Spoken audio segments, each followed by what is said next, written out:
हरे कृष्णा कृष्णा कृष्णा हरे हरे, हरे राम राम राम हरे हरे। तो आइए एक छोटा सा वैष्णव भजन लेंगे जो बड़ा ही सुंदर है। श्री चैतन्य महाप्रभु का गुणगान वर्णन करने वाला, उनकी लीलाओं को बताने वाला। विशेष रूप से इस भजन को लिखा है भक्ति विनोद ठाकुर जी ने। तो आइए, आशा करता हूँ सभी के सामने वैष्णव गीत होगा। आप अपने स्थान पर ही पीछे दोहराने का, गाने का कोशिश कीजिए।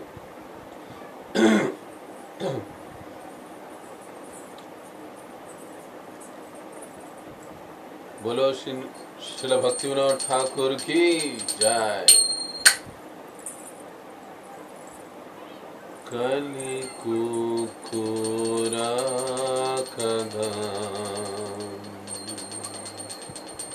यदि छाओ हे,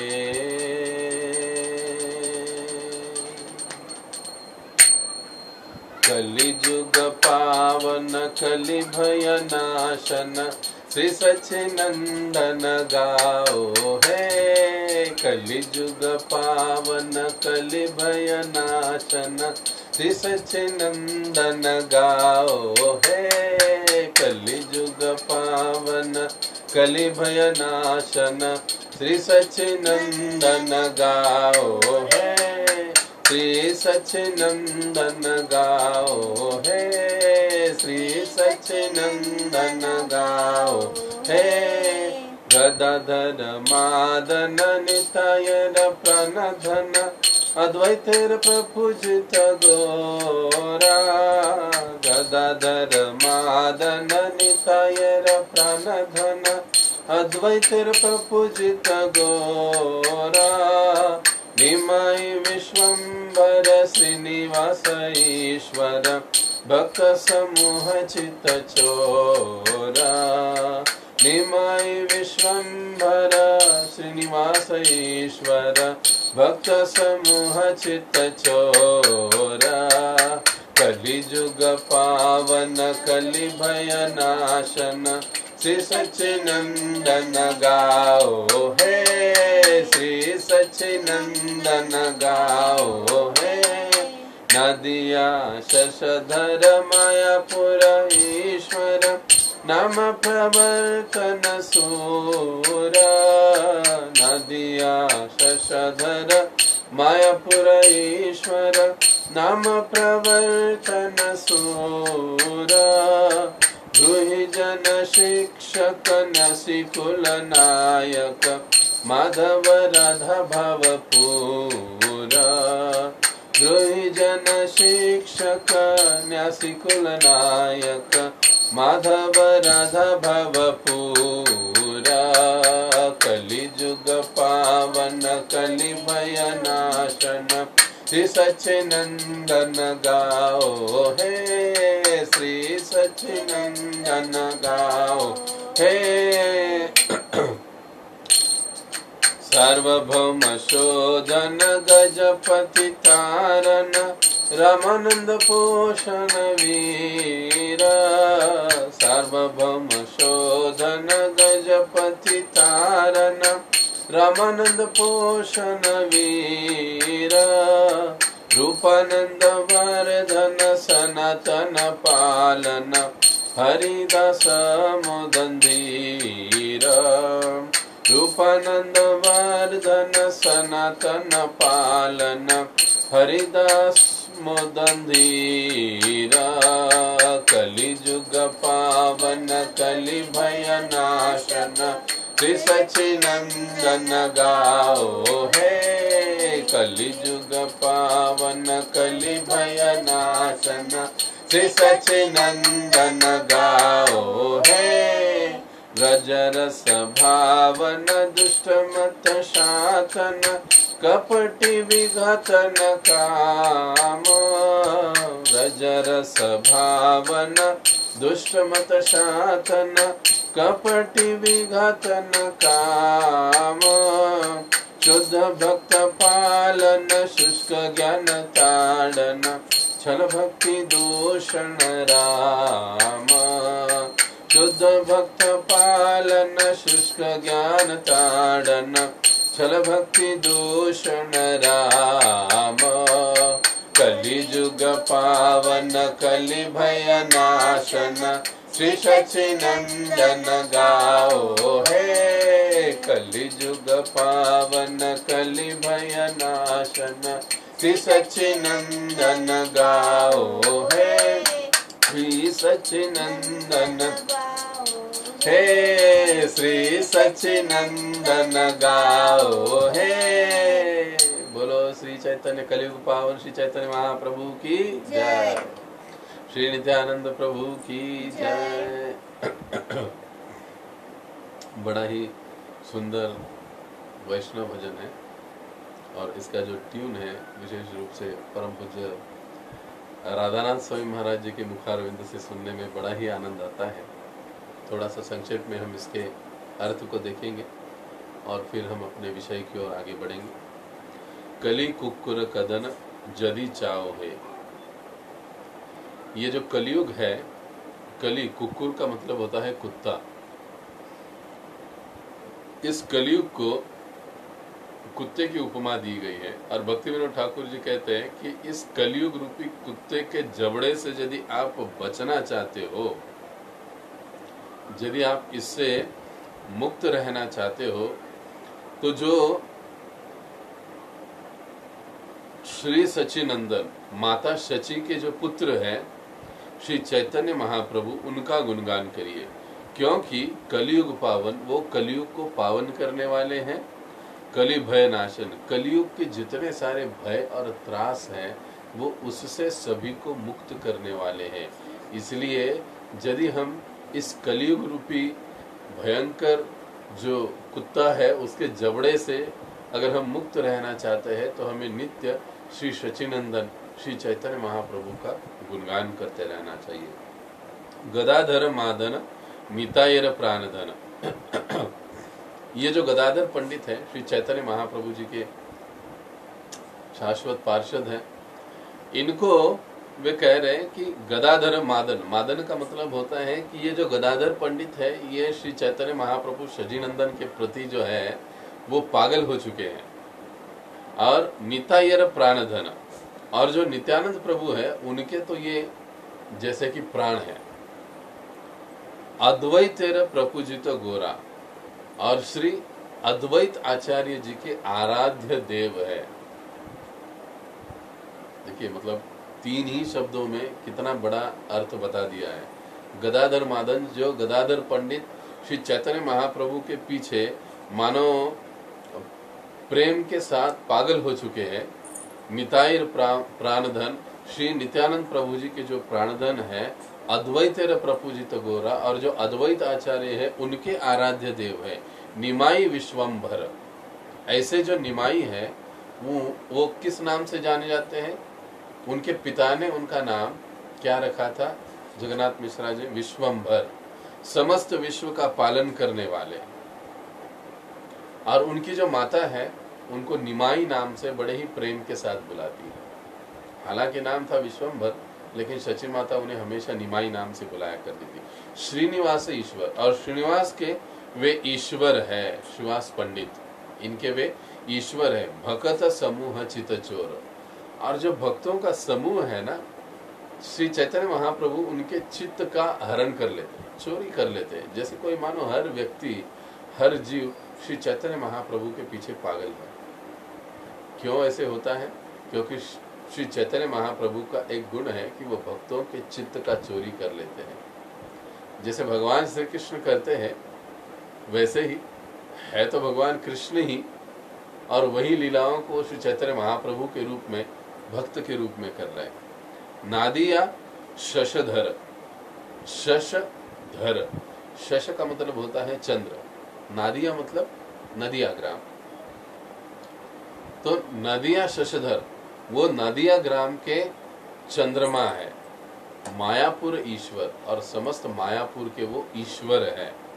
नाम प्रवर्तन सुर, और खुद ही के नाम का प्रचार करने वाले या खुद ही के नाम का प्रसार और प्रचार करने वाले सुर, ऐसे वो देवता है। एक प्रकार से इस प्रकार से कहा गया है। गृही जन शिक्षक, वो स्वयं ही शिक्षक बने हैं और सभी गृहजन को सिखा रहे हैं। गृही जन का मतलब जो घर में रहते हैं, हम जैसे गृहस्थ हैं, वे गृहस्थों के शिक्षक हैं। गृही जन शिक्षक न्यासी कुल नायक। न्यासी कुल, न्यास का मतलब होता है सन्यासी या सन्यास, जो सन्यास आश्रम का पालन करते हैं और सन्यास धर्म के नायक यानी आदर्श है। ऐसे माधव राधा पूर्व, जो माधव राधा मतलब जो लक्ष्मीपति है और श्रीमती राधा रानी के भाव से वो भावपूर्ण सदैव पूरित रहते हैं, ऐसे श्री चैतन्य महाप्रभु का नित्य गुणगान करिए। यदि हमें गुणगान करना चाहिए, यदि हमें इस कलयुग रूपी जो कुत्ता रूपी ये जो कलयुग है, इसके अगर चंगुल से हमें मुक्त रहना है तो ऐसे श्री चैतन्य महाप्रभु का हमें गुणगान करना चाहिए। सार्वभौम शोधन, सार्वभौम शोधन, सार्वभौम का मतलब है सार्वभौम भट्टाचार्य। शोधन का मतलब हुआ कि सार्वभौम भट्टाचार्य जो कि अलग संप्रदाय मतवादी थे, उनको शोधन यानी उनमें सुधार कर दिया उन्होंने। सार्वभौम शोधन गजपति तारण। गजपति का मतलब होता है, गजपति राजा को कहते हैं। प्रायः जो पुराने जमाने में हम देखते हैं कि जो राजा है वो गजपति यानी हाथी पर चलते हैं, उनके हाथी पर पालकी होती है और उसके ऊपर वो चलते हैं। इसीलिए उन्होंने कहा है, भक्ति विनोद ठाकुर जी कह रहे गजपति तारण यानी महाराज प्रताप रुद्र को जिन्होंने तार दिया, जिनका उन्होंने उद्धार कर दिया प्रताप रुद्र का। रामानंद पोषण वीर, और जो श्रीपाद रामानंद राय है उनका वे पोषण करते हैं।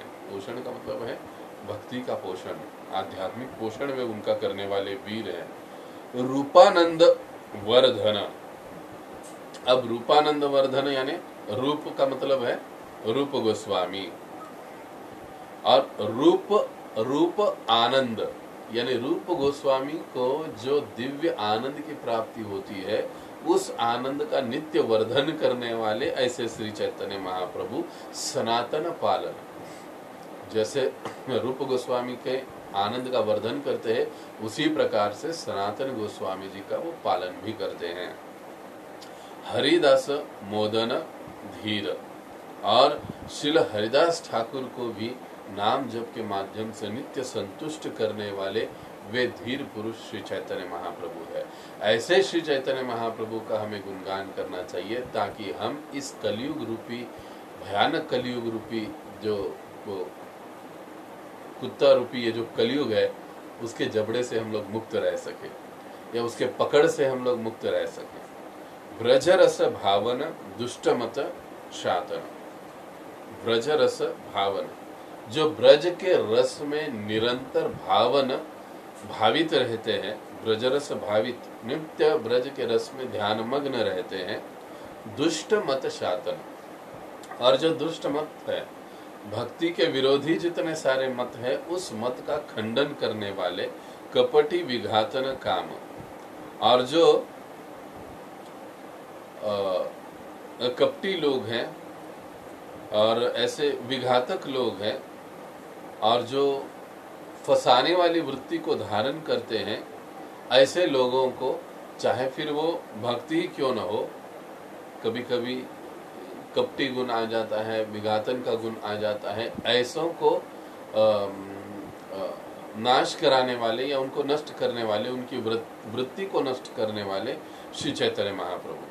शुद्ध भक्त पालन, और ऐसे महाप्रभु इन दुष्टों का तो निर्दालन करते ही है, लेकिन साथ ही साथ शुद्ध भक्त पालन, शुद्ध भक्त जो होते हैं उनका पालन करते हैं, उनका विशेष ध्यान रखते हैं। शुष्क ज्ञान ताड़न, जो शुष्क ज्ञान है, ज्ञान योग यानी ऐसा ज्ञान जो निराकारवाद की ओर हमें अग्रसर करता है, इस ज्ञान का ताड़न यानी खंडन करने वाले श्री चैतन्य महाप्रभु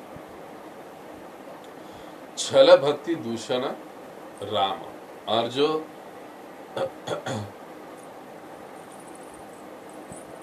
छल भक्ति यानी जो भक्ति के आड़ में ढोंग करते हैं, जो दाम्भिकता रचाते हैं, जो फंसाते हैं, ऐसे लोगों को वो पूरी तरह से परास्त कर देते हैं, उनकी इस वृत्ति को नष्ट करा देते हैं।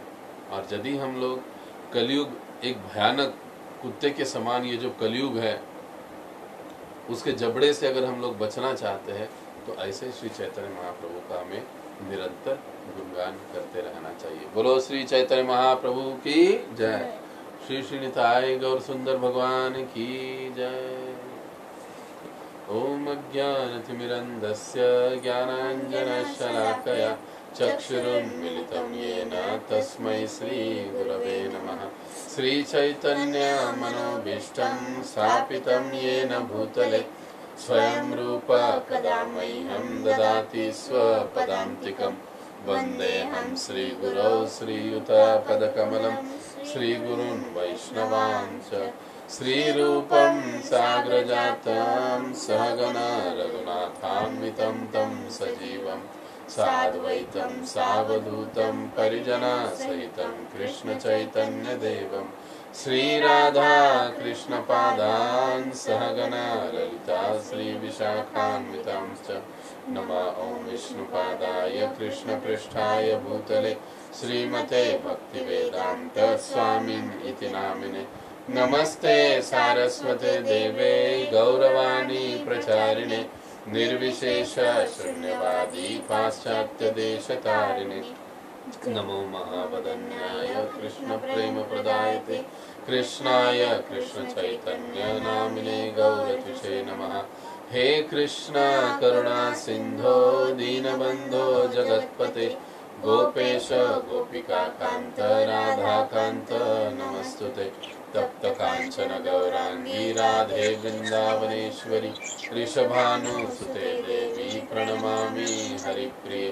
वाञ्छाकल्पतरुभ्यश्च कृपा सिन्धुभ्येव च पतितानां पावनेभ्यो वैष्णवेभ्यो नमो नमः।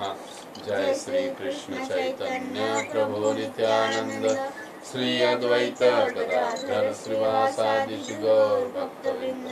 हरे कृष्ण कृष्ण कृष्ण हरे हरे, हरे राम राम राम हरे हरे। करोति वाचालं पंगुं लंघयते गिरिं कृपातमहं वन्दे श्रीगुरो दीनकारिणम्। नाना शास्त्र विचारनैक निपुनो, नाना शास्त्र विचारनैक निपुनो सद्धर्म संस्थापको, सद्धर्म संस्थापको लोकानां हितकारिणो त्रिभुवने माम्या शरण्या करो, माम्या शरण्या करो। राधा कृष्ण पदारविंद भजना, राधा कृष्ण पदारविंद भजना। नंदेन मत्तालिको वंदे रूप सनातनो रघुयुगो, वंदे रूप सनातनो रघुयुगो। श्रीजी भगोपालको, श्रीजी भगोपालको। मैं श्री सनातन गोस्वामी, श्री रूप गोस्वामी, श्री रघुनाथ भट्ट गोस्वामी, श्री रघुनाथ दास गोस्वामी, श्री जीव गोस्वामी तथा श्री गोपाल भट्ट गोस्वामी, इन 6 गोस्वामियों को सादर नमस्कार करता हूँ, जो समस्त मानवों के लाभार्थ सनातन धर्म की स्थापना करने के उद्देश्य से समस्त शास्त्रों का गहराई से अध्ययन करने में परम निपुण है। इस तरह वे तीनों लोकों में समादरित हैं और शरण लेने के योग्य हैं, क्योंकि वे गोपी भाव में निमग्न रहकर राधा कृष्ण की दिव्य प्रेमा भक्ति में लगे रहते हैं। बोलो श्री षड गोस्वामी प्रभुगण की जय, श्रील रूप गोस्वामी पाद की जय, जगत गुरु श्रील प्रभुपाद की जय। हरे कृष्ण। तो आज की इस भक्ति रसामृत सिंधु कक्षा में आप सभी भक्तों का हार्दिक स्वागत है। पिछले सत्र में हमने 10वां अध्याय का समापन किया था। श्रवण तथा स्मरण की विधियां,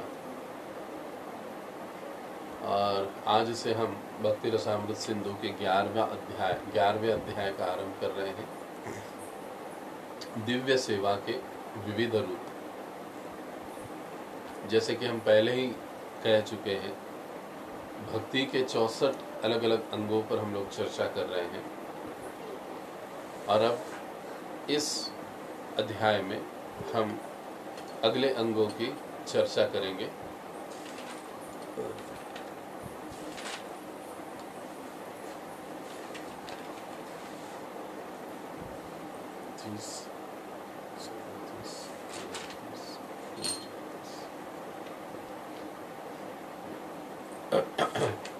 लगभग 40-41 नंबर होगा। तो दिव्य सेवा के विविध रूप, इसमें नवदा भक्ति के जो अंतिम 3 भाग हैं उसका वर्णन होगा। दास्य भक्ति, सख्य भक्ति और आत्मनिवेदन भक्ति, इन 3 पद्धतियों का इसमें विशेष रूप से वर्णन होगा। और आगे और भी 2-3 अंग भक्ति के हैं, उसका भी चर्चा होगा। लेकिन विशेष रूप से ये 3 अधिक महत्वपूर्ण है हमारे समझावट की दृष्टि से समझने के लिए भी।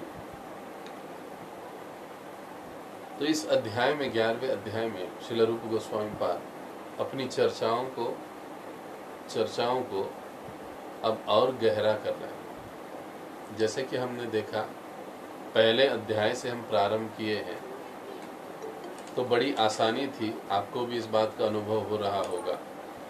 दूसरा अध्याय, तीसरा, चौथा, 5वां, 6वां, 8वां, जैसे जैसे हम 5वें अध्याय के आगे आए, वैसे वैसे विषयों की व्याप्ति बढ़ती गई है और विषयों की गहराई भी बढ़ती गई है। और अब ये जो 11वां अध्याय है, ये 11वां अध्याय भी, इसमें श्रील रूप गोस्वामी पाद और अधिक गहराई के साथ चर्चा करते हैं। हो सकता है अब आने वाले कुछ विषय हमको गहन लगे या समझावट के लिए थोड़ा सा वजनदार लगे, तो हमें ग्रंथों को छोड़ नहीं देना है। कई बार ऐसे तो ना, समझ में नहीं आता है तो हम लोग ग्रंथ उठा के बाजू में रख देते हैं। कई साल पहले मैंने ऐसे किया था, मुझे याद है। भक्ति सिद्धांत सरस्वती ठाकुर जी के भाष्य पढ़ रहा था मैं ब्रह्म संहिता पर, और पढ़ते पढ़ते 1, 2, 3 श्लोक, 4, 5, कुछ 10, 11 श्लोक तक में आ गया। लगभग 10-12 साल पहले की बात है। लेकिन वो इतना हेवी लग रहा था कि मैंने वो बुक बंद करके रख दिया।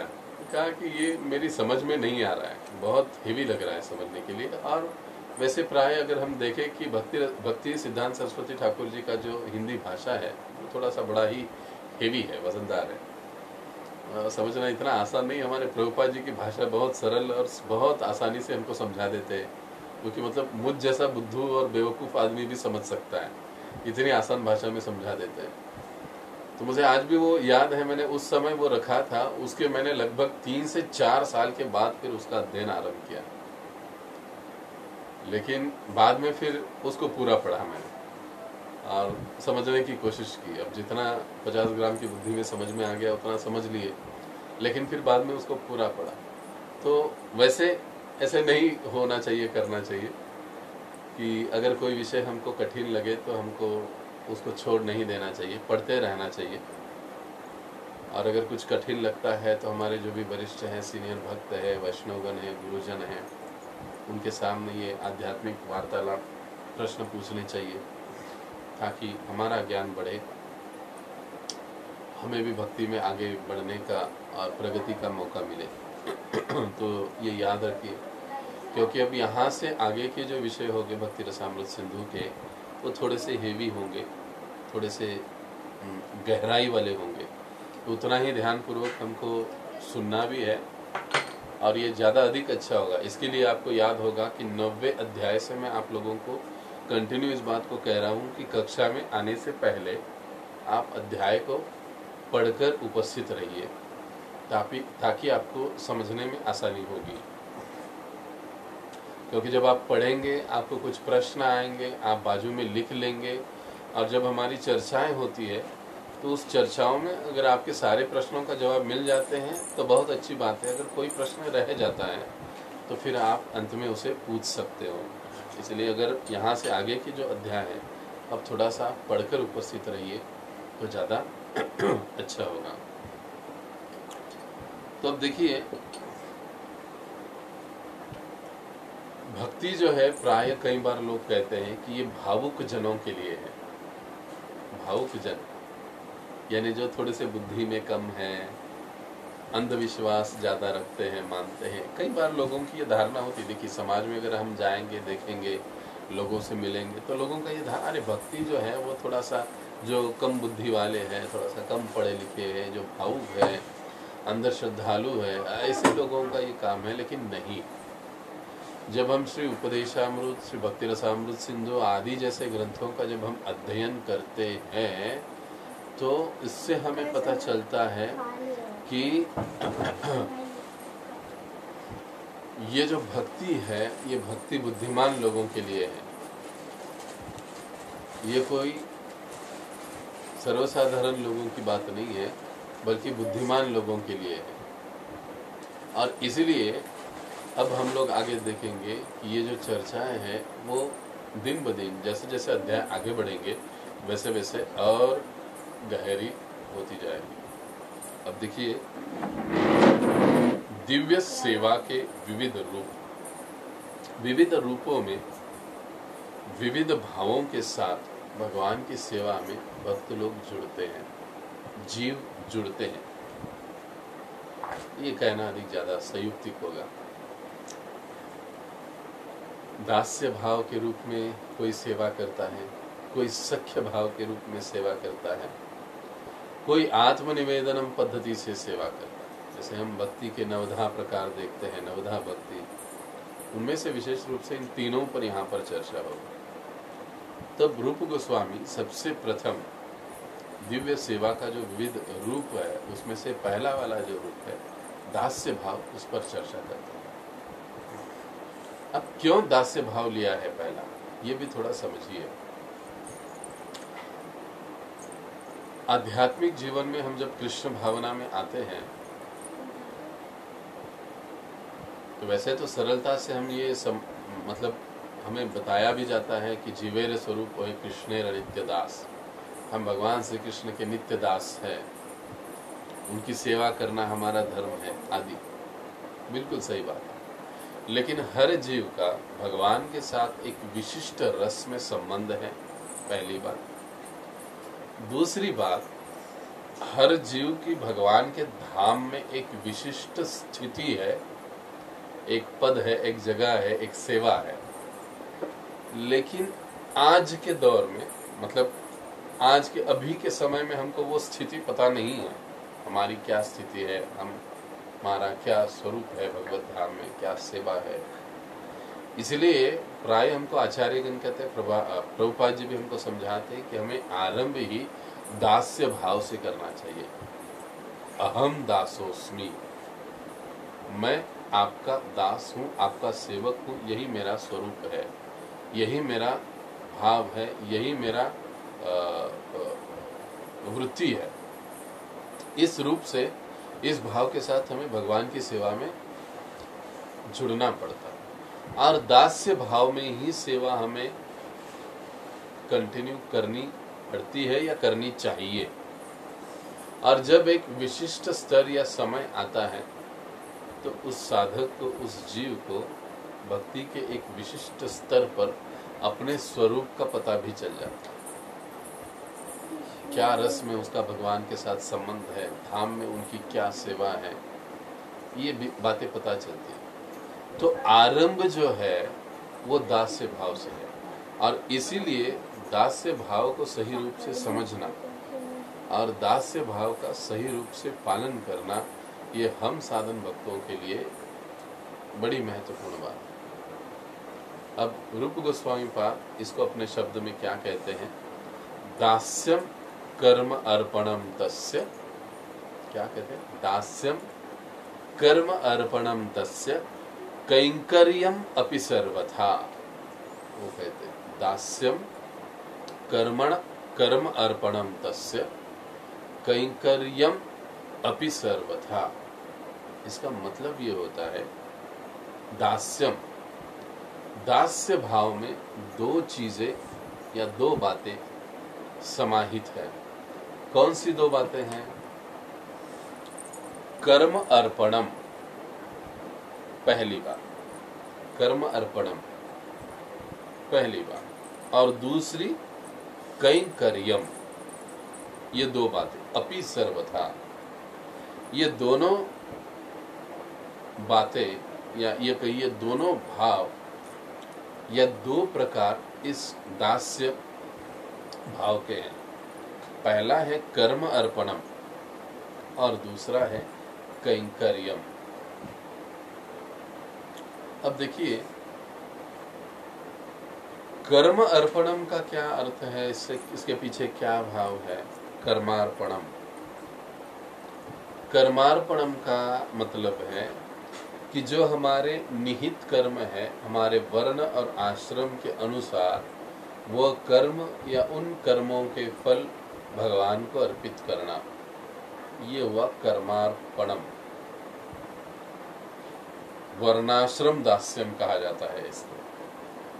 रूप गोस्वामी पाद इसको कहते हैं वर्णाश्रम दास्यम, यानी वर्ण आश्रम में रहते हुए जो अपने निहित कर्म करते हैं, निहित कर्म से उत्पन्न होने वाले जो फल है या उन कर्मों को वो अर्पण कर देते हैं।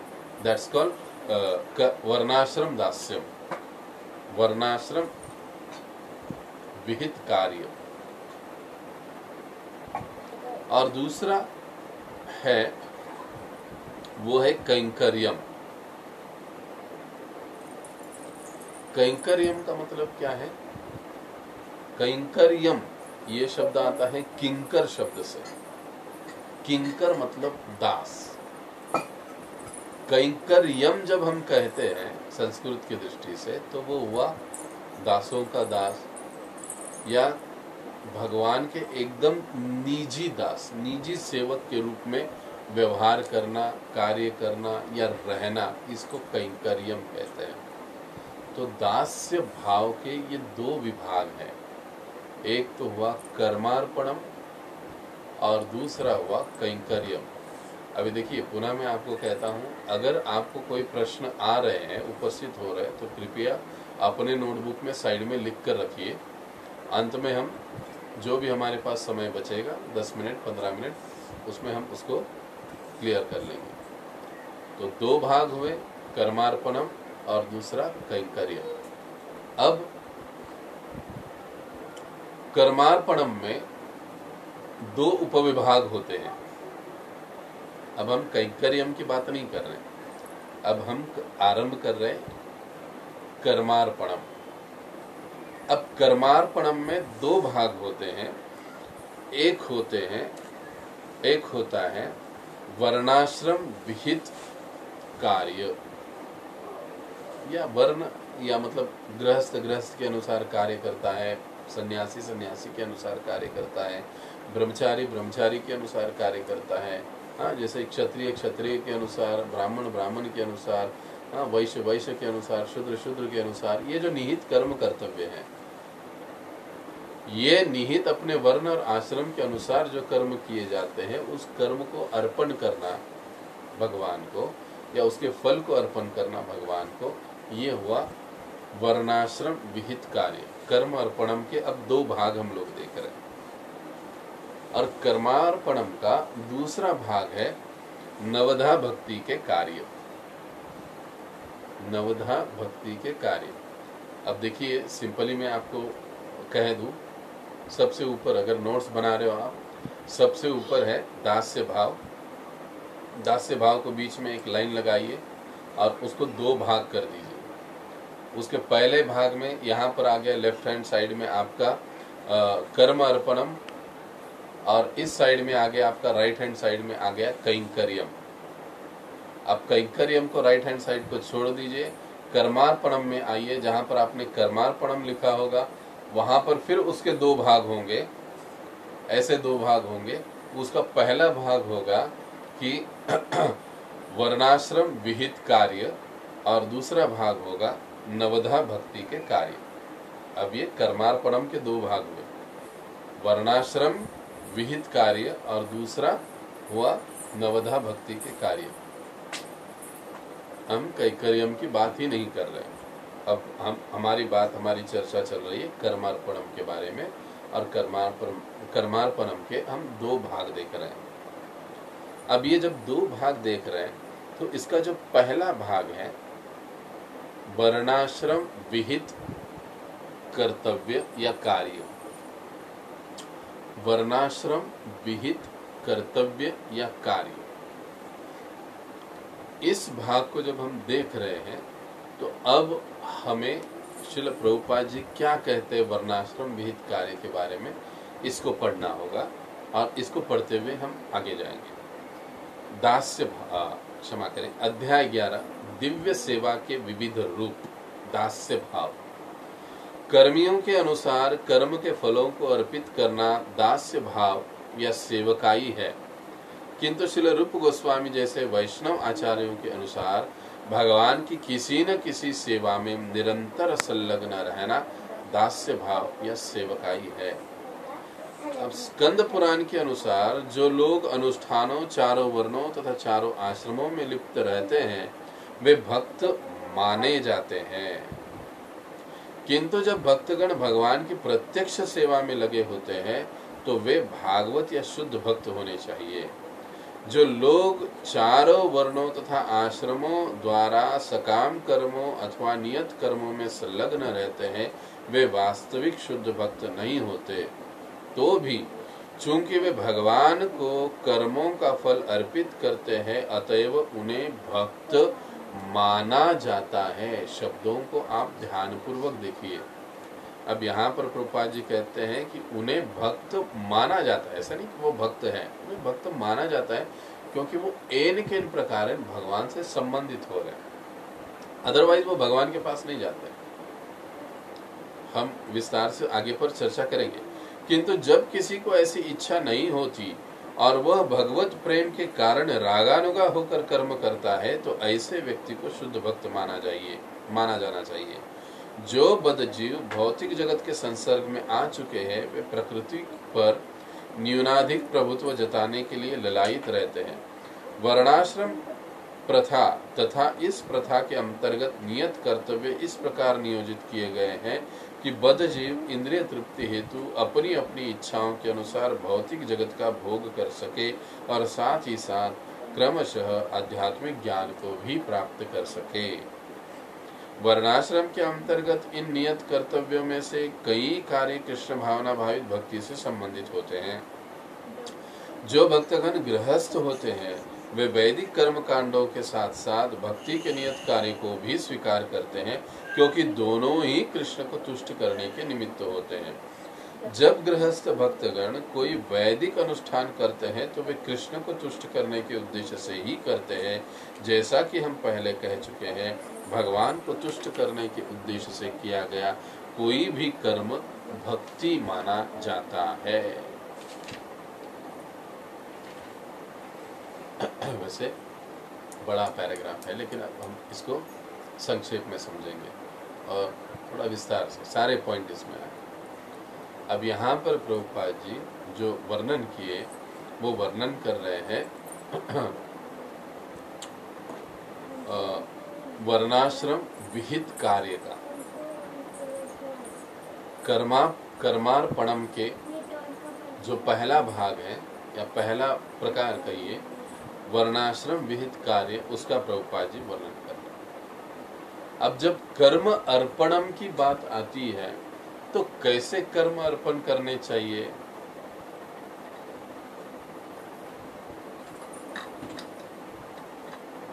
रूप गोस्वामी पाद कहते हैं कि जो कर्म है ऐसे कर्म भद्र कर्माणी, जो भद्र अच्छे अर्पित किए जा सकने वाले जो कर्म है, ऐसे ही कर्म और ऐसे ही कर्मों के फलों को हम भगवान को अर्पित कर सकते हैं। ये पहले ही रूप गोस्वामी पाद क्लियर कर देते हैं। नहीं तो कल कोई कहेगा कि अरे मैं चोरी करूंगा, चकाटी करूंगा और उसके कर्मों के फलों को भगवान को अर्पित कर दूंगा तो मुझे कोई पाप नहीं लगेगा। नहीं, इसलिए रूप गोस्वामी पाद अपनी टीका में शब्द प्रयोग करते हैं भद्र कर्म। भद्र कर्म का मतलब होता है ऐसे कर्म, भद्र का मतलब होता है सभ्य, अच्छे। यह विशेष रूप से यहाँ सैद्धांतिक दृष्टि से देखा जाए, भक्ति रसामृत सिंधु के दृष्टि से, तो ऐसे कर्म जो शास्त्र सम्मत है और ऐसे कर्म जो भगवान को प्रसन्न करने के लिए ही किए जा रहे हैं, ऐसे कर्मों को अर्पण करना। तो ये जो कर्मार्पणम करने वाले हैं या वर्णाश्रम विहित जो भी कार्य करने वाले लोग हैं, वो शुभ और अर्पणीय कर्म ही भगवान को अर्पण कर सकते हैं। अब ये ऐसे साधक या लोग कैसे होते हैं? हाँ, इनको साधक तो नहीं कहा जा सकता क्योंकि वैसे ये भक्त तो नहीं होते हैं। जैसे पहले ही पैराग्राफ में रूप गोस्वामी पाद कहते हैं कि कई लोग कहते हैं कि ये भी भक्त है, लेकिन सैद्धांतिक दृष्टि से देखा जाए तो इन्हें भक्त नहीं माना जा सकता। क्यों नहीं माना जा सकता, इस पर भी हम आगे आएंगे, चर्चा करेंगे। लेकिन सबसे पहले कर्मार्पणम या वर्णाश्रम विहित कार्य करने वाले, कर्मार्पणम करने वाले लोग कैसे होते हैं? प्रभुपाद जी बताते हैं तात्पर्य में कि ये जो लोग हैं वो बड़ी ही कोमल श्रद्धा वाले होते हैं। सब जगह पर इनकी थोड़ी थोड़ी श्रद्धा रहती है, पहली बात। दूसरी, ये लोग भक्ति के सामर्थ्य को ठीक से जानने वाले नहीं होते। ये महत्वपूर्ण बात है। क्या कि कर्मार्पणम करने वाले, वर्णाश्रम विहित कार्य करने वाले जो लोग होते हैं उनकी श्रद्धा बड़ी कोमल होती है। और दूसरी बात, भक्ति के सामर्थ्य पर उन्हें पूरा विश्वास नहीं होता है या ठीक ठीक से विश्वास नहीं होता है। वो भक्ति के सामर्थ्य को ठीक से नहीं जानते हैं।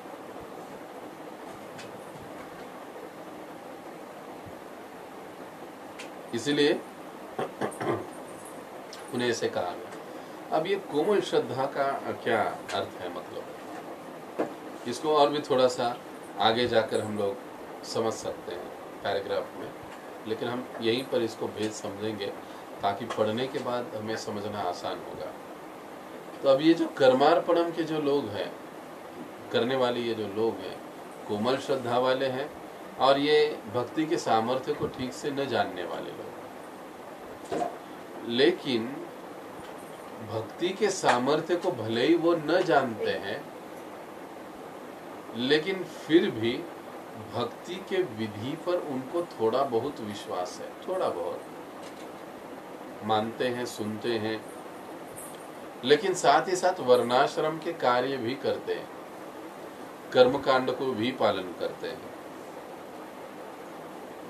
ऐसा क्यों है? क्योंकि जो भोग वृत्ति है इन लोगों में से अभी तक गई नहीं है। मैं, मेरा, अहमता, भोग करने की प्रवृत्ति ये इन लोगों में से पूर्ण रूपेण गई नहीं है। हालांकि ये कर्मों को, कर्म फलों को भगवान को अर्पित करते हैं, थोड़ी बहुत श्रद्धा है, कोमल श्रद्धा है, नवधा भक्ति को भी वो श्रद्धा पूर्वक सुनते हैं, लेकिन भक्ति के सामर्थ्य को समझते नहीं है या समझा नहीं गया है अभी तक। और यही कारण है कि कोमल श्रद्धा है और भोग के प्रति आसक्ति भी है। भोग की आसक्ति अभी पूर्ण रूप से इनकी गई नहीं है। इसीलिए ये लोग क्या करते हैं, वर्णाश्रम धर्म को भी पालन करते हैं और कभी कभी देखा जाता है भक्ति के नवधा विधि का भी पालन कर लेते हैं, और पालन करते करते कर्मकांड की बातें भी कर लेते हैं, है ना, जैसे होता है ना। हाँ, जब नवधा भक्ति के कार्य में हम लोग थोड़ा इसका चर्चा करेंगे और भी विशेष रूप से। भक्ति सिद्धांत सरस्वती ठाकुर ब्रह्म संहिता में एक श्लोक की टीका में बताते हैं कि ये जो कर्मार्पणम करने वाले ये जो कार्य है, इसे गौण धर्म कहा जाता है, क्योंकि भगवान को कर्म अर्पण करना, कर्म के फल अर्पण करना, ये एक प्रकार से इनडायरेक्टली भगवान को जुड़ने जैसा है। भगवान से जुड़ते इनडायरेक्टली, डायरेक्टली नहीं, कर्म के माध्यम से, कर्म के फल के माध्यम से भगवान से जुड़ते हैं। अप्रत्यक्ष रूप से वो भगवान से जुड़ते हैं, इसीलिए इसको गौण धर्म, सेकेंडरी कहा गया है। तो फिर मुख्य धर्म क्या है, प्रधान धर्म क्या है? वो है नवधा भक्ति, श्रवणम कीर्तनम विष्णु स्मरणम। जब हम सीधे भगवान की कथाओं को सुनते हैं, लीलाओं को सुनते हैं, तो ये मुख्य धर्म हुआ, ये भगवान की प्रत्यक्ष सेवा हुई।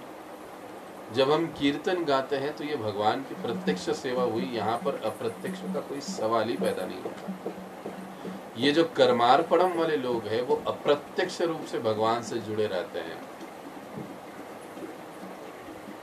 इसलिए भक्ति सिद्धांत सरस्वती ठाकुर इनको कहते हैं ये गौण धर्म है इस प्रकार से। और इसीलिए तात्पर्य में कहा गया है कि इन लोगों को भक्त नहीं कहा जा सकता। क्यों नहीं कहा जा सकता भाई?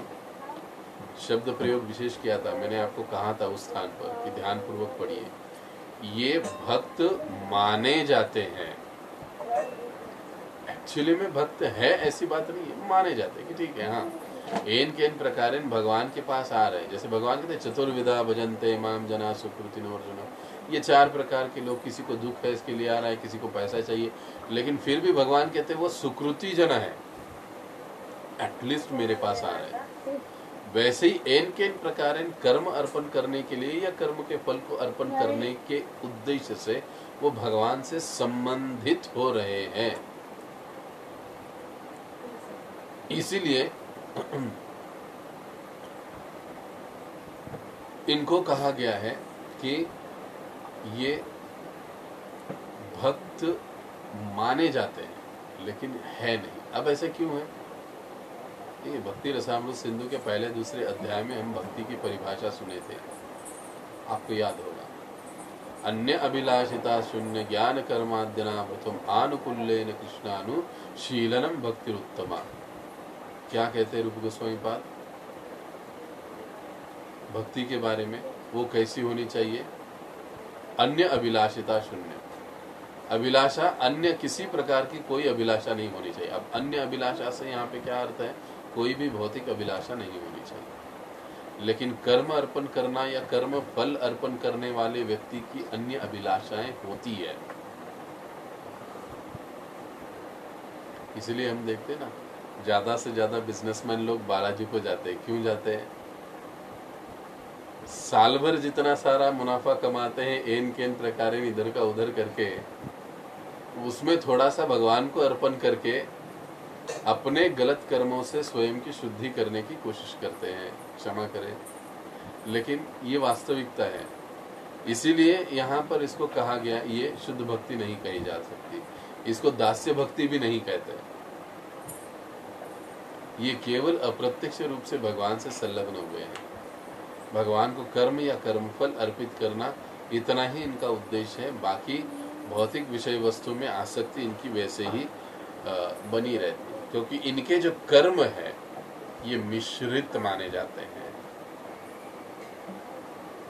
अन्य अभिलाषिता शून्य इनके कर्म नहीं होते, क्योंकि कर्म करते हुए भी वो कहते हैं ना, अरे भगवान मैं आपकी यात्रा करूंगा, मुझे इस ट्रांजैक्शन में मुझे इतना मुनाफा करवा दो, अरे भगवान कुछ ऐसा कर दो, ये सब हो जाएगा।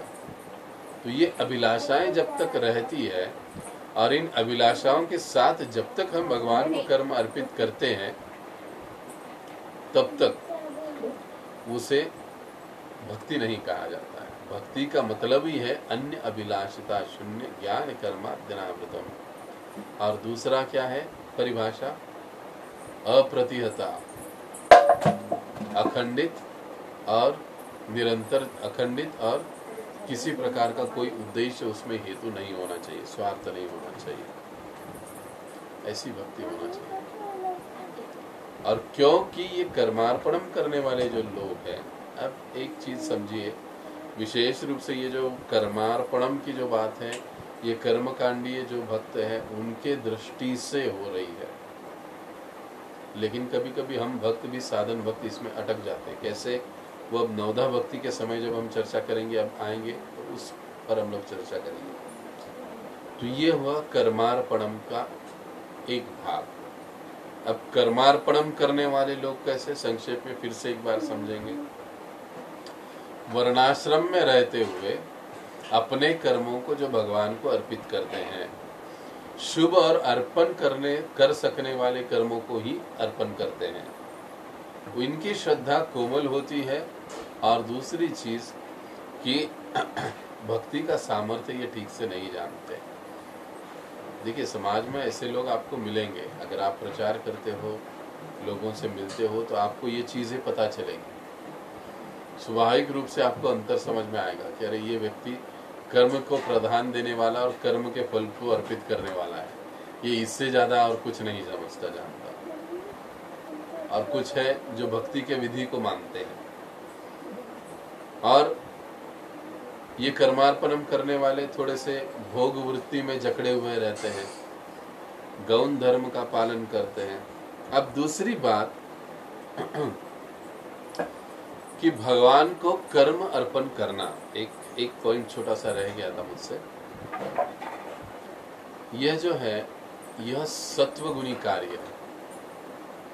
यानी जब व्यक्ति भगवान को अर्पण करने के उद्देश्य से अगर कार्य कर रहा है तो यह सत्वगुण में कार्य होता है। जबकि जो शुद्ध भक्ति है वो सत्वगुण से भी परे होती है। यही कारण है कि इसे दास्य भक्ति में नहीं रखा गया है, इसे भक्ति नहीं कहा गया है, कर्मार्पणम। तो ये जो सत्वगुण का कार्य है, कर्मार्पणम की बात है। लेकिन भक्ति की जब बात आती है वो तो तीनों गुणों से परे है, शुद्ध सत्व की बात है। तो अब ये हुआ कर्मार्पणम की बात। इसमें किसी को कोई प्रश्न है तो पूछिए, नहीं तो हम कर्मार्पणम का जो दूसरा भाग है, नवधा भक्ति के कार्य, इसमें हम चर्चा करेंगे, इस पर चर्चा करेंगे। ये पहला पैराग्राफ हमने पूरा कर दिया है। अब हम दूसरा पैराग्राफ, तीसरा पैराग्राफ पढ़ेंगे नवधा भक्ति के लिए। दंडवत बोलिए। जैसे आपने ये बताया कर्मार्पण के दो भाग हैं, एक तो आपने वर्णाश्रम विहित कर्म बताया, वर्णाश्रम बताया इसमें आपने जी। कि वर्णाश्रम में रहते हुए भगवान को कैसे कर्म अर्पित करेंगे। जैसे कि हमारे 4 वर्ण हैं, ब्राह्मण, क्षत्रिय, वैश्य, शूद्र। ब्राह्मण तो अपने शुभ कर्म करेगा, क्षत्रिय कैसे उनको अर्पण करेगा, जैसे एक सैनिक है, वो देश की सेवा के लिए लड़ रहा है, वो कर्म कैसे भगवान को अर्पित करेगा। वो जो वैश्य है वो तो चलो उसका काम है कमाना, वो व्यापार करता है, वो तो अपनी इनकम में से जो भगवान को 50% अपना पार्ट देगा, उसे अपने कर्मों को अर्पित करेगा। और शूद्र सेवा में करके अपने भगवान को अर्पण करेगा। अब क्षत्रिय वो कैसे अपने कर्म अर्पण करेगा? ओके अच्छा, बड़े ही गहराई के साथ आपने सोच विचार किया है। अब क्षत्रिय देखिए, अब ये जो क्षत्रिय शब्द है, पूर्व के काल की दृष्टि से अगर देखा जाए तो राजा लोग प्रजा की सेवा किया करते थे, प्रजा का रक्षण किया करते थे, और ये वो भगवान का आदेश या भगवान की आज्ञा या भगवान के प्रतिनिधि के रूप में किया करते थे। इसीलिए उनका वो कार्य भी कर्मार्पणम हो जाता था। वो उनका कार्य ही वो भगवान के लिए अर्पण होता था, क्योंकि राजा प्रतिनिधि माना जाता है। लेकिन अब वर्तमान समय में राजा पद्धति तो है नहीं। अब जो हमारे बॉर्डर पर लड़ने वाले जो सैनिक हैं, अगर उन सैनिकों की दृष्टि से यदि विचार किया जाए तो वो अपने कर्म को कैसे अर्पण कर सकते हैं। तो एक प्रकार से भारत भूमि की रक्षा करना ये भी अपने आप में एक पुण्य कार्य में गिना जाता है, पहली बात। दूसरी बात,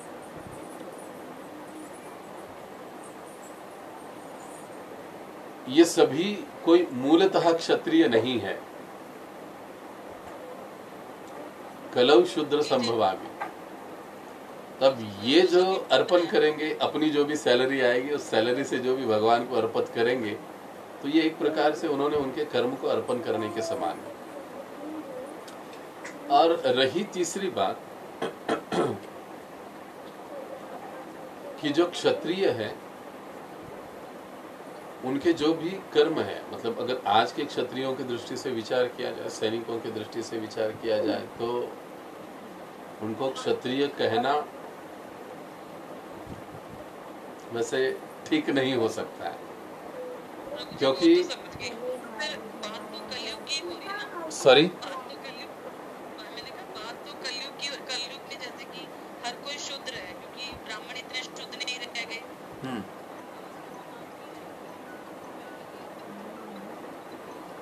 आवाज नहीं आ रहा है आपका, एक मिनट।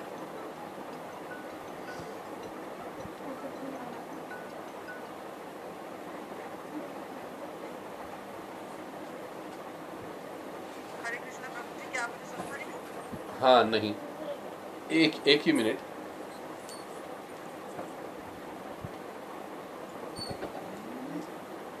हाँ, बोलिए अब। हरे कृष्णा प्रभु जी, क्या आप मुझे सुन पा रहे हैं? हाँ, सुन पा रहा हूँ। हरे कृष्णा, क्या आप मुझे सुन पा रहे हैं प्रभु जी? हाँ, सुन पा रहा हूँ माता जी मैं आपको। जैसे कि प्रभु जी पहले सतयुग में, त्रेता युग में तो वर्ण आश्रम के विभाग से सब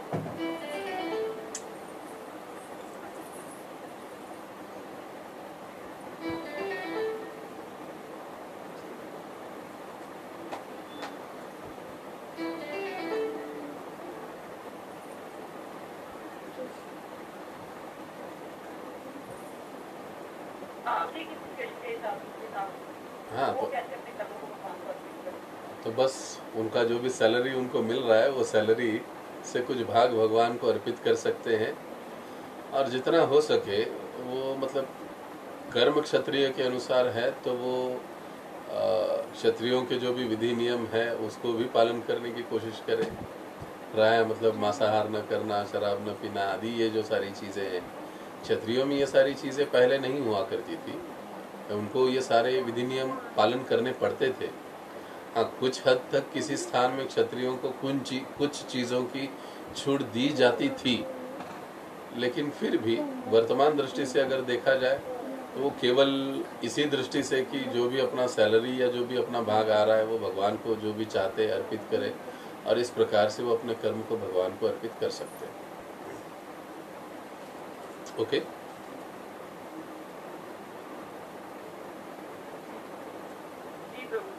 हरे कृष्ण।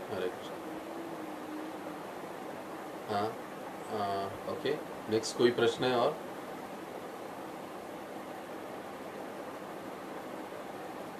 इसका सेकंड भाग कौन सा प्रभु जी? कर्मार्पण का आपने एक पार्ट को बता दिया जी। अब नवधा भक्ति के कार्य, सेकंड पार्ट, नवधा भक्ति के कार्य। अब नवधा भक्ति के कार्य, जी बिल्कुल। यानी कर्मार्पणम के दो भाग हुए। कैंकर्यम के हम मूल रूप से दास्य भाव के दो भाग है, एक कर्मार्पणम रूप गोस्वामी कहते हैं और दूसरा कैंकर्यम। अब कर्मार्पणम में ही दो भाग, उपविभाग आते हैं, उसके उपभाग आते हैं, सब पॉइंट कर्मार्पणम के ये दो है, वर्णाश्रम विहित कार्य और नवधा भक्ति के कार्य। अब हम चर्चा करेंगे नवधा भक्ति के कार्य की। अब देखिए नवधा भक्ति के कार्य, इसके अर्थ से ही स्पष्ट है, श्रवणम कीर्तनम विष्णु स्मरणम। इन समस्त प्रकार के कार्यों को नवधा भक्ति के या भक्ति के कार्य कहा जाता है।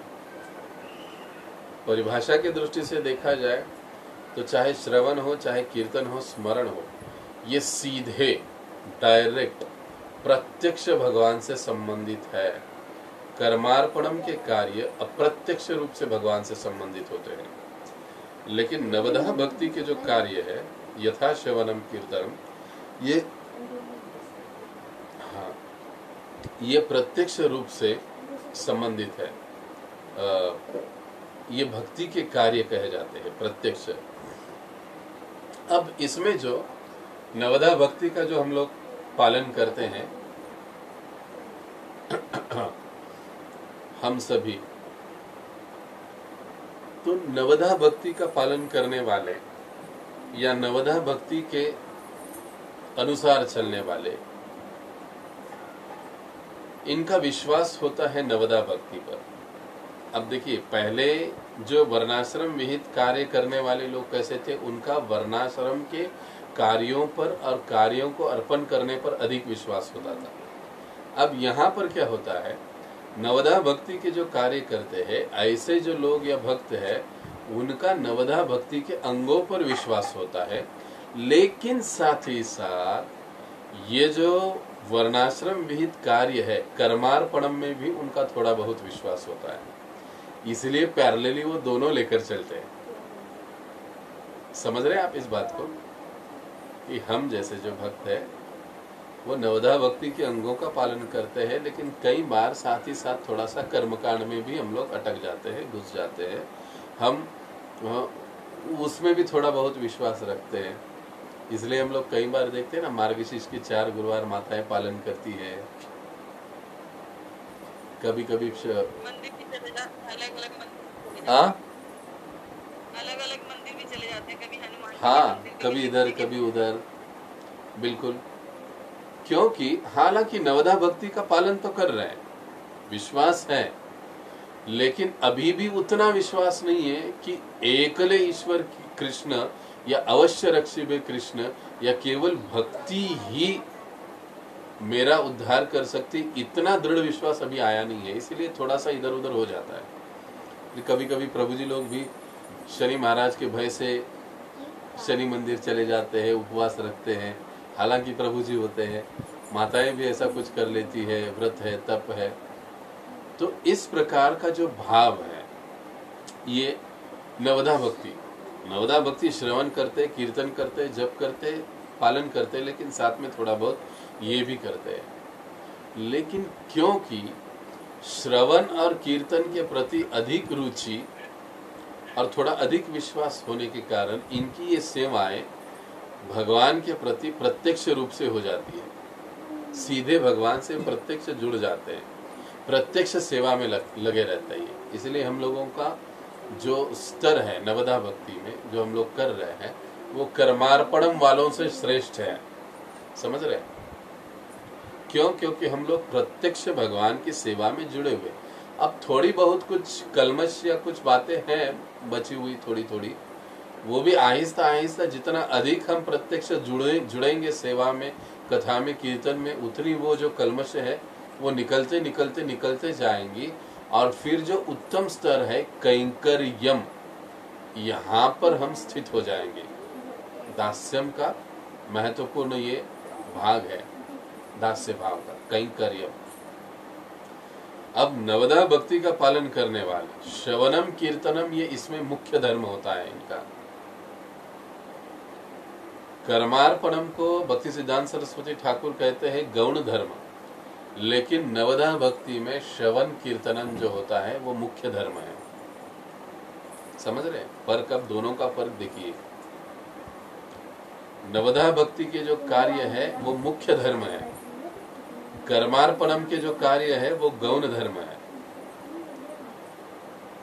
नवधा भक्ति वालों की जो श्रद्धा है वो नवधा भक्ति में थोड़ी अधिक है, लेकिन कुछ आंशिक मात्रा में अन्य कर्म कांड पर भी विश्वास है।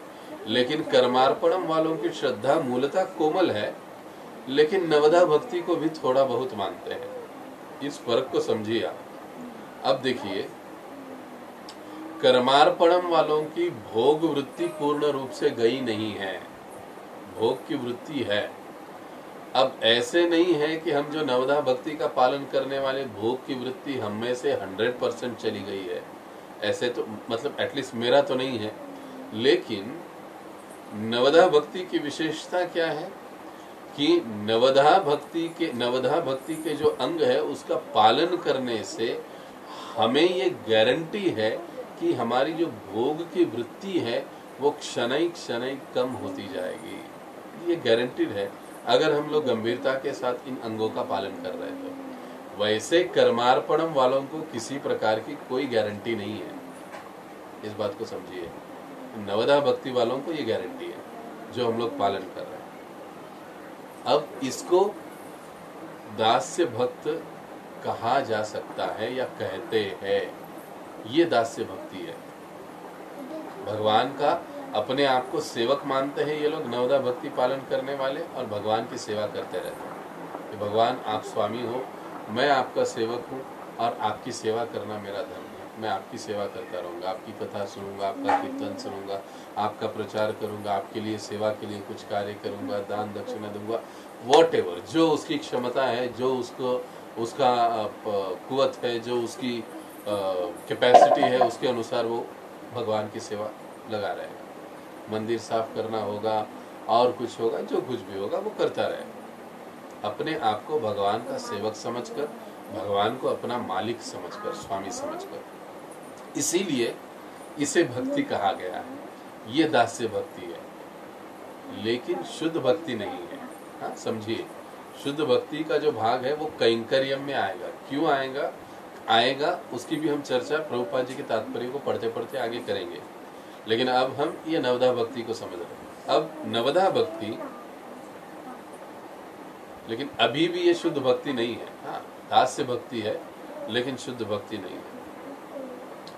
इसलिए हमारी जो नवधा भक्ति है वो एक प्रकार से कर्मार्पणम ही है,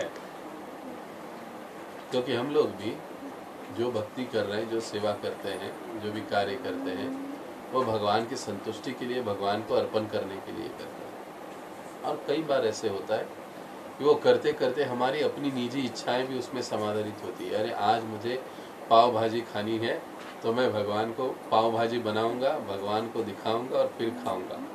निजी इच्छा प्लस भगवत सेवा, समझ रहे? दैट्स वाई इसको रूप गोस्वामी पाद नवधा भक्ति को भी कर्मार्पणम कहते हैं। ये बहुत गहराई से किया हुआ विश्लेषण है रूप गोस्वामी पाद जी का, कि इस प्रकार से मतलब अपनी व्यक्तिगत इच्छा तो है ही, लेकिन साथ ही साथ भगवत सेवा की भी इच्छा है। इसलिए रूप गोस्वामी पाद जी के अनुसार प्रभुपाद जी भी कहते हैं कि हमारी जो नवधा भक्ति है वो कर्मार्पणम के लेवल पर आती है, लेकिन उससे श्रेष्ठ ही है। वो नहीं है लेकिन उससे थोड़ा बेटर है, बढ़िया है। लेकिन अब हमको करना क्या है? हमको इस स्तर से भी उठकर कैंकर्य स्तर पर जरा जल्दी जाने का प्रयास करना चाहिए। अब वो कैसे? अब आगे 2-4 पैराग्राफ हम एक साथ पढ़ेंगे और फिर हम आगे की चर्चा करेंगे। अब नवधा भक्ति में किसी कोई प्रश्न है?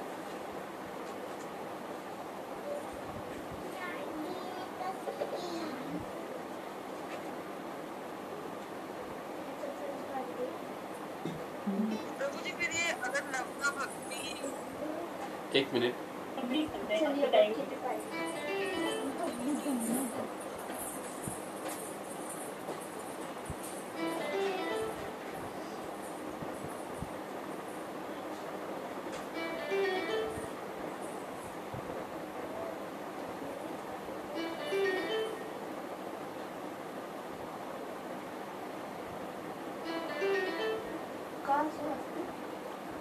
फोन है।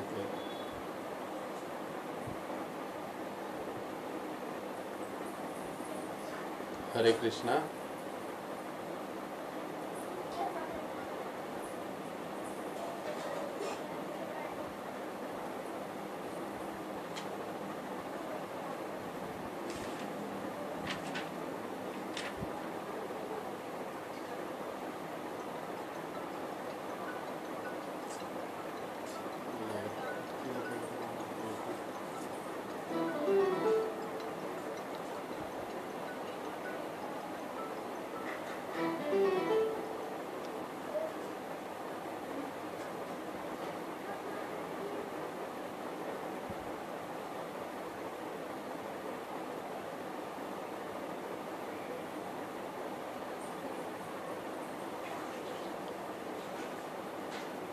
हाँ हाँ हाँ जी बिल्कुल माता जी, आप बोलिए। कुछ फोन आ रहे थे, मैं कट कर रहा था, सो डिस्टर्ब हो रहा था, बोलिए। नहीं, मैं ये पूछना चाहती थी, अभी आपने कर्म आत्मा के दो भाग बताए जी। तो वर्ण आश्रम कर्म क्लियर हो गया मेरा। कहते हैं तो अपने कर्मों को भगवान को अर्पित करना, वर्ण आश्रम में रहते हैं। और सेकंड बताया आपने नवदा भक्ति, और आपने इसमें ये बताया कि ये पूरी तरह से शुद्ध भक्ति नहीं है। मतलब भगवत गीता के महात्म्य में भी इसमें बड़ा जोर दिया गया कि नवदा भक्ति से शुद्ध क्यों नहीं है? आज के टाइम में तो नवदा भक्ति देखिए ये सारी जो बातें हैं, भक्ति शुद्ध नहीं है। जो भक्ति करने वाले की जो चेतना है वो अभिलाषाओं से युक्त है, इसलिए वो भक्ति मिश्रित हो जाती है। दैट्स व्हाई उसे शुद्ध भक्ति नहीं कहा जा सकता है। समझ रहे हैं आप इस बात को? क्लियर हुआ? नवधा भक्ति का महात्म्य है, इसमें कोई डाउट नहीं है, लेकिन नवधा भक्ति का पालन करते हुए भी अगर हम लोग कर्मार्पणम की कार्य कर रहे हैं, कर्मकांड की ओर अगर हम लोग उसको भी हम पालन कर रहे हैं, उसमें भी हमारा विश्वास और श्रद्धा है, तो फिर ये शुद्ध भक्ति नहीं कही जा सकती है। शुद्ध भक्ति का मतलब ही ये है अन्य अभिलाषिता शून्य, अन्य किसी प्रकार की कोई भी अभिलाषा न होना। तो कई बार ऐसे होता है ना, जपते जपते हरे कृष्णा भगवान थोड़ा सा धन मुझे भेज दो, मुझे नौकरी लगा दो, मेरा घर गृहस्थी का जो भी चल रहा है वो ठीक ठाक हो जाए। तो ये सारी इच्छाएं अपेक्षाएं जब तक रहती है नवधा भक्ति का पालन करते हुए, तब तक, और जब तक हम ये भगवान से मांगते रहते तब तक उसे शुद्ध भक्ति नहीं कहा जा सकता। ओके, क्लियर हुआ माता जी?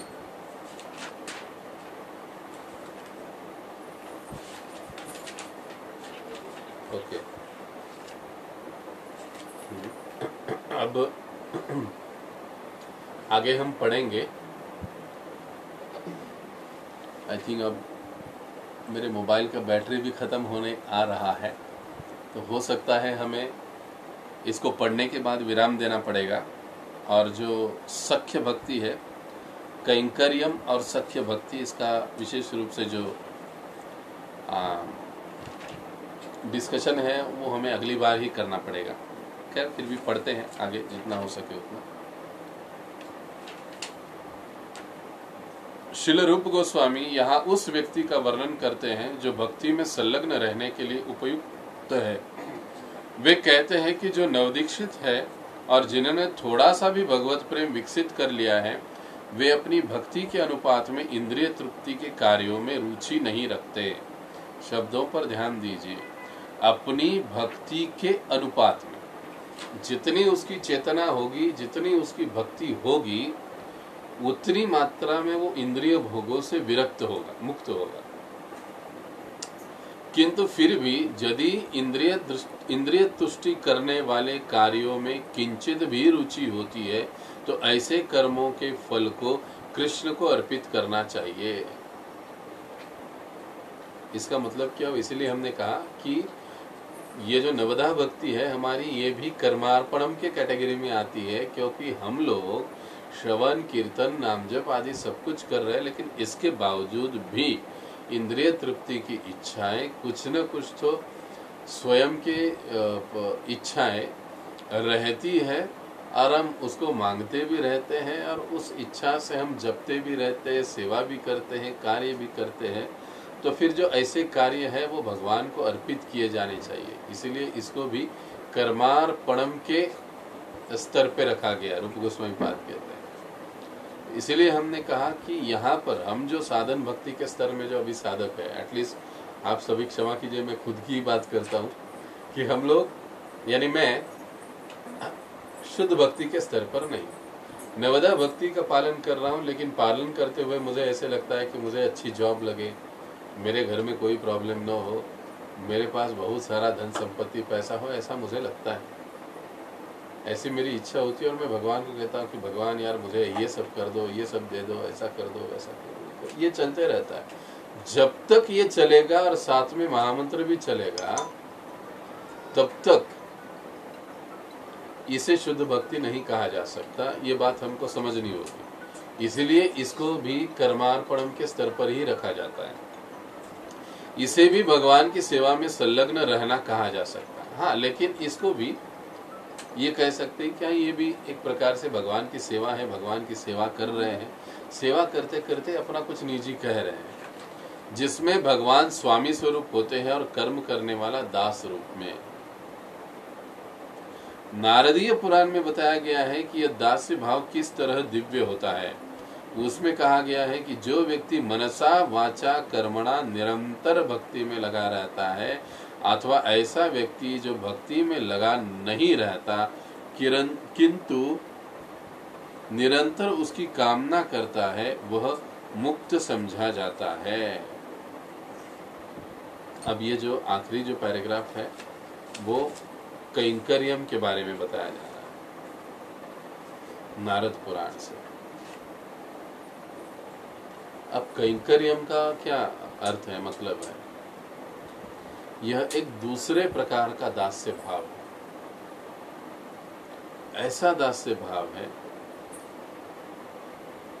कि इस भाव से जो भक्त है वो प्रत्यक्ष भगवान की सेवा करता है, यथा श्रवणम कीर्तनम जो भी सेवाएं हैं उसकी वो करता है, लेकिन सेवा करते हुए उसका ये भाव होता है कि मैं भगवान का एक विशेष अंतरंग सेवक हूँ। इस भाव के साथ वो भगवान की समस्त सेवाएं करते रहता है। देखिए ये जो बात है, ये बात नहीं तो कर्मार्पणम में आई, नहीं तो नवधा भक्ति में आई, ये केवल कैंकर्यम में आई है ये गुण। इसीलिए इसे शुद्ध भक्ति कहा गया। क्यों? क्योंकि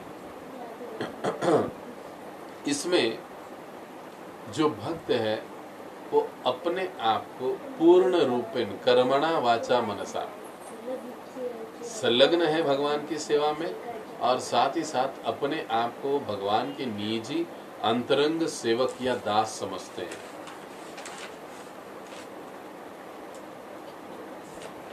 केवल समझते नहीं, समझना एक बात, बल्कि उनका पूरा विश्वास है।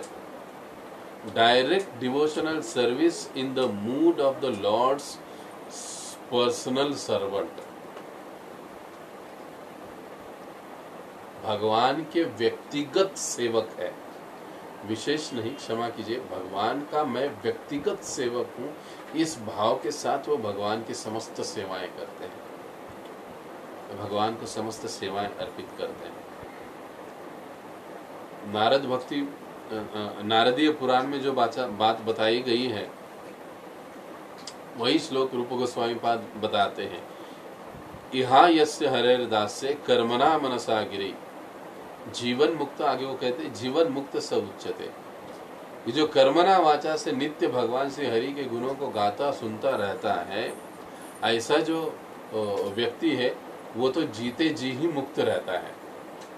प्राय हम कहते हैं मुक्त होना या मुक्ति मिलना मतलब मरने के बाद, लेकिन ये जो कैंकर्यम नवधा भक्ति का विधि ऐसे है, अगर इसको हम गंभीरता से पालन करें तो हम जीते जी ही मुक्त हो जाते हैं। मैं और मेरा से, शरीर के स्तर की भावना से हम लोग मुक्त होते हैं। ये जो कैंकर्यम भाव है ये परिणति है नवधा भक्ति की। आज जो हम नवधा भक्ति पालन कर रहे हैं, हमारा गंतव्य है कि हमें ऐसा दास्य भाव पालन करना होगा कैंकर्यम स्वरूप का, तब जाकर हमको अपने स्वरूप के स्थिति का पता, स्वरूप स्थिति का पता चलेगा ठीक से। इस भाव से हमें वो सेवा करनी होगी, भगवान की प्रत्यक्ष सेवा। दास्य में भगवान का एक व्यक्तिगत सेवक हूँ, जैसे वो रखेंगे, जैसे वो कहेंगे, जैसे वो बताएंगे, जो मेरे जीवन में स्थिति वो लाएंगे, बस उसको मुझे फॉलो करना है। स्थिति कैसी भी हो, कोई भी हो, कुछ भी हो, मैं उनका सेवक हूँ। वो हर समय मैं उनकी सेवा करता रहूँगा, उनका गुणगान गाता रहूँगा, उनका कीर्तन करता रहूँगा। ये हुआ कैंकर्यम भाव। अब स्वाभाविक रूप से जो कैंकर्यम भाव विकसित किए हैं शुद्ध भक्ति में, उनको पूर्णतया विश्वास है भक्ति से ही मेरा कल्याण होगा, भक्ति के सिवा अन्य कोई चीज मेरे लिए मायने नहीं रखती, ये पूरा विश्वास। ये विश्वास नवधा भक्ति जो हमने देखा कर्मार्पणम के दूसरे भाग में, उसमें भी नहीं आता ये विश्वास। हमारा विश्वास अभी तक उतना, मतलब मेरा भी इतना पूरा नहीं है ना विश्वास, तो इसलिए कभी यहाँ कभी वहाँ ऐसे हो जाता है। लेकिन कैंकर्यम स्तर, ये जो दास्य भाव का ये जो ऊंचा स्तर है, बड़ा हुआ स्तर, नवधा भक्ति के आगे का थोड़ा सा ये बड़ा हुआ स्तर है, कैंकर्यम दास्य भाव का बड़ा हुआ स्तर। ये स्तर जब होता है तो भक्ति पर 100% विश्वास होता है कि भक्ति के सिवाय मेरी रक्षा करने वाला अन्य कोई साधन हो ही नहीं सकता। नवधा में ऐसे नहीं होता है। नवधा में थोड़ा सा लूप होल होता है, अरे भक्ति कर रहा हूँ ठीक है, लेकिन थोड़ा सा ये भी करना चाहिए, मुझे कुछ राहत मिलेगी, ये विचार होता है। लेकिन कैंकर्यम में ये नहीं होता है। 101% भक्ति के विधि पर और शुद्ध भक्ति पर विश्वास होता है, भगवान पर विश्वास होता है। और सारे ये जो कार्य है वो सत्वगुण में नहीं बल्कि शुद्ध सत्व में होते हैं, विशुद्ध सत्व में होते हैं सारे कार्य, तीनों गुणों से परे। इसीलिए ये कैंकर्यम जो है, कैंकर्यम के जो सारे कार्य है वो कार्य शुद्ध भक्ति कहलाते हैं, दास्य भक्ति का बड़ा हुआ स्तर, दास्य भक्ति का बड़ा हुआ स्तर। और इसीलिए कैंकर्यम को शुद्ध भक्ति कहा गया, नवधा को नहीं कहा। नवधा भक्ति के कार्य को वहां पर नहीं कहा। अभी रूप गोस्वामी पाद प्रभुपाद जी के अनुसार हम लोग इसका वर्गीकरण जितना हो सके, एक प्रकार से मैंने जैसे बच्चों को फर्क स्पष्ट करा, डिफरेंस बताओ, उस दृष्टि से मैंने समझाया ताकि ये तीनों चीज़ें हमें अच्छे से समझ में आ जाए मोटा मोटी। अब अगर इसमें कोई प्रश्न है आपके तो आप पूछिए। शायद से मेरे नहीं पक्का मोबाइल का बैटरी 4% रह गया है, एक आध प्रश्न हम ले सकते हैं। अगर कोई प्रश्न है तो अगली बार ले लेंगे। हाँ बोलिए। हाँ बोल।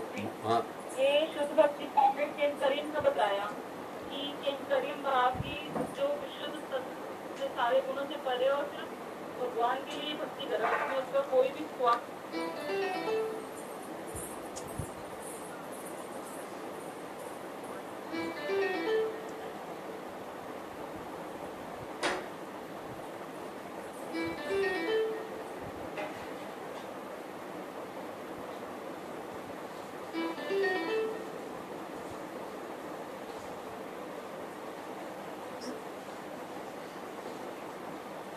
जी का ऐसा कोई उदाहरण है श्री भगवान श्री कृष्ण का कि किसी भक्त ने उनकी केंकरी भाव में सेवा की। हनुमान जी को देख राधा रानी लीजिए। जी का तो मैंने सुना है कि हनुमान जी का उदाहरण देखिए, वास्तविक दास्य भाव के वो आदर्श उदाहरण है। वो तो दास्यम में आता है ना, दास्यम में आता है। हाँ तो दास्यम का ही बड़ा हुआ स्तर है, दास्यम का ही बड़ा हुआ स्तर कैंकर्यम। और कैंकर्यम के लिए आप हनुमान जी का उदाहरण भी दे सकते हैं।